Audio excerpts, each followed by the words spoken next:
everyone, this is Kozy Inc. This is our presentation schedule. Schedule of work, updates, project status review, customer needs and engagement plans, product concepts, lessons learned, and next steps. Now, as we're going to talk about a little later, we actually made some changes to the concept from when we were originally working on it. What that resulted in is a couple of changes in regards to our assumptions. What we're going to be doing is including an insulation solution into a new type of fan. And we're assuming that we're going to be able to fit our design all within the standard casing for kitchen exhaust fans. Now, we actually decided to pivot concepts after we did the customer survey. So one of the things that we'll also have to do is do some more market research to see if consumers will see our product as an actual solution to their need. We're also likely going to be switching from a B2C market to a B2B market. So we're going to be assuming that this can be sold in that type of environment. And we're assuming that the manufacturing costs of the product are going to be low enough to not price people out of the market and keep the price point competitive. We're also assuming that Energy Star certification will continue to become more desirable in the future. We're also hoping that the product will be able to be sold in an international market and that the product has patent potential.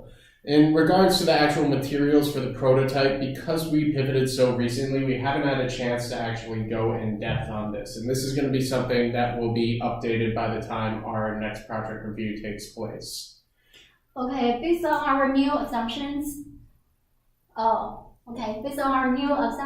we also added some top-level tasks. The first level task may be just address the customer needs, especially in different markets, in the international markets, help localize the products and help make the products more practical and easy to install. The second level task is to lower the cost. We will buy accessories in Alibaba and make the materials cost lower. And the third level task will be find some customers. And this is our updated scan charts. It's actually not very clear. We will upload the clear one later. And actually in the clear one, it shows the start dates, the end dates, and the assigned tasks. It's the identified customer needs and design. The concepts are completed and design prototype and business plan is in progress. One more. All right, so now we're going to walk you through the concept development process that we went over in class, starting with identifying customer needs. During our customer surveys, we noticed that the most common issue that people had was cold weather in the winter.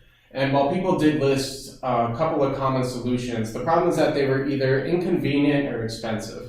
Running space heaters isn't efficient in apartments, and bundling up with jackets or blankets in your living room isn't really the ideal solution. So one of our proposed solutions is to find an affordable way to further insulate the house and prevent heat loss through the open kitchen exhaust fans. Now, the value that this will deliver to the customer is that it will ideally lower their heating bill and increase the insulation in their house. Now, when we got some feedback on our surveys, we realized that we had a little bit more work to do in how we actually phrased our questions and what we looked at. One of our questions was whether or not people determined that cold weather was a hardship on them in the winter. And we found that this phrasing might have been a little bit too ambiguous for people. So what we're hoping to do in our next survey is develop a spectrum so that we can see how much does cold weather actually impact people during the winter. And in what way? Does it impact their spending habits? Are people willing to spend more for solutions that will actually heat their home? And the goal is to just get a more clear idea about what people are currently doing to address the cold weather and how it affects their residents. And we also want to get an idea about what people think the problems with insulating their house are. We didn't get a lot of feedback from people saying that they're worried about drafts in their doors or their windows, and we certainly didn't get anybody saying they were worried about drafts in their kitchen exhaust fan. And if this isn't something that people are aware of, then it's going to affect our marketing plan and how we actually educate the potential consumers about the benefits of our product. What we also want to do is see what people are currently doing to cut down their heating bills and see how people are heating their residency. And the reason that this is important is because central heat and space heaters actually do two very different things. If we find that most people who are living in a residence of a certain square footage are using space heaters, they might not be the target market for this product. These space heaters generally offer as localized heat in one room. So if somebody's running a space heater in their bedroom, they might actually not be losing too much heat through the kitchen. So we might actually discover that we want to be focusing on people that have central heat within their home. Now, in terms of the specifications for our new product, which we'll be going over later, we want to make sure that this is a low price point because we don't want to be pricing consumers out of the market. And this is one of the things that we had to consider during the concept iteration, was balancing the practicality of the solution and the actual effectiveness. We're also going to be trying to find a lightweight insulation material to require less electric use when we actually open and close the damper. And we're going to be trying to incorporate all of our solutions within standard fan casing. All right, so now we have different product concepts. There's 5 different ones that we've come up with. There's a non-adjustable magnetic square, an adjustable magnetic square shape, air control insulating venting system, an electric rolling insulator, and a kitchen stove fan with an embedded connection. So starting off, this is our first concept. It's just basically the square. You can see kind of an isometric view as well as a section view. And the highlighted area in that section view, that's what the insulating material would be. Probably using polystyrene. It's pretty much styrofoam. It's very similar things. It'd be printed, kind of using 3D printing, put together with attachment screws, and have magnets for the attachment. And the idea is it blocks the airflow by just putting something over it that's insulated over the hole itself. The next concept is very similar, but it does have adjustable sliders, so it's going to be able to kind of have a wider range. You can see kind of where the sliders would be on the very top. It looks pretty much the same, except the sliders have the magnets on top to be adjustable. Again, it's polystyrene, and it does the same thing, just kind of with a little bit more adjustability with it. The third concept, a little bit different. Again, it is magnetically attached, but what it actually has is 2 really lightweight openings that would be open using the fan air pressure to pull it up. You can kind of see it in the action view how it would open up if there's airflow pulling out. And it also blocks the airflow when it's closed, so you really wouldn't have to worry about taking this one off. So that's kind of a different way of looking at it.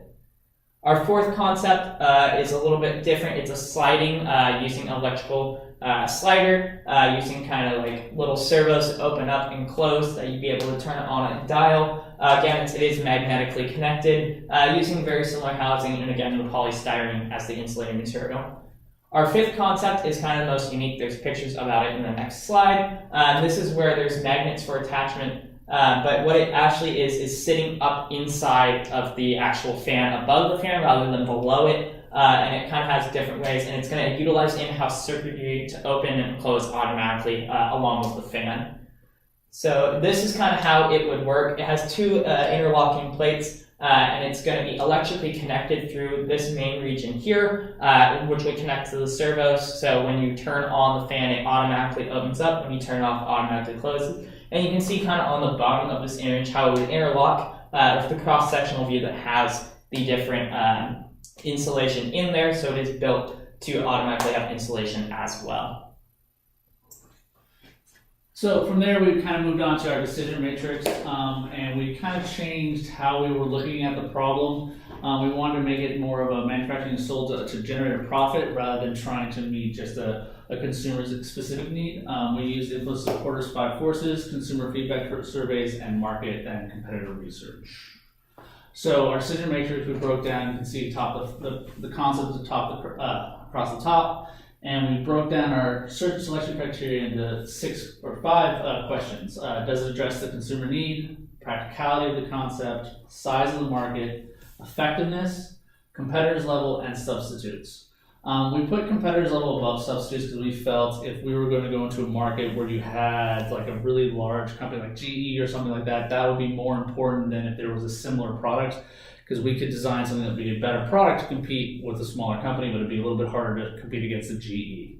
As you see, as we rated these things among the group, gave them our score, and we came up with our net scores. For our non-adjustable first kind of concept, we got a -5. Adjustable, -4, air controlled, -3, our electric opening 0, and then our embedded connection was a 4.5. So we're looking at the embedded connection as our best concept as of this date. Product development lessons learned. We need to make sure that we're kind of keeping a devil's advocate approach to our concept and our ideas to make sure that we're seeing all the problems that we could potentially run into, good things, bad things, and just kind of keep us on our toes. We also have to remember that we're selling a solution, not just a product. We need to make sure our market research and everything we're doing is focused on finding out if there's a need for what we're building rather than trying to push our concept. Also, we have to make sure that we're very willing to pivot. As I think you've seen through our process, we've kind of gone from a very simple solution to a way more complicated solution. We have to make sure that we're okay with that because the process is going to get harder as we go along. And then finally, we have to be all right with the idea of failing, because as everyone knows, the only way you can kind of keep moving forward in this kind of entrepreneurial area is to just kind of keep failing forward. And then finally, as a group, we went over our team efficiency improvement ideas. We spent a lot of time kind of talking about this, trying to figure out what we could feel as a group that we could do to make our team work a little bit more effectively. The main thing that we found is we've been able to do a lot of our work remotely, but we found that if we work together as a group in person, we get a lot more done. So we all want to try to find more time where we can work together, sit down face to face, because we seem to mesh very well and come up with a lot of good ideas that way. Another thing that we found that we have to make sure is we're taking a little time to step back and make sure we're getting everyone's opinions, everyone's thoughts, everyone's ideas, because it's just going to make our product better and our company better if we're making sure that everyone's having a voice and bringing up issues that they have. We also felt that slowing down during our meetings, not getting so runaway and in the frenzy of what we're doing, is another thing that will help us to make sure that everyone's on the same page, everyone's okay with the direction we're going, and is feeling that their input is being listened to and approved. One thing that I know I have to work on, and Derek with me, is we tend to talk over each other a little bit. So we got to try to be respectful of each other's voices and letting people finish and not kind of stepping on each other's toes. And then finally, remember to keep having fun and to make sure we're not taking any feedback personally. That the whole point of this process is to make us all work better as a team and really kind of create a better culture within the company that we hope to build, as well as to just have a good time when we make this product in this class. So that's it. Thank you guys very much. That's our product.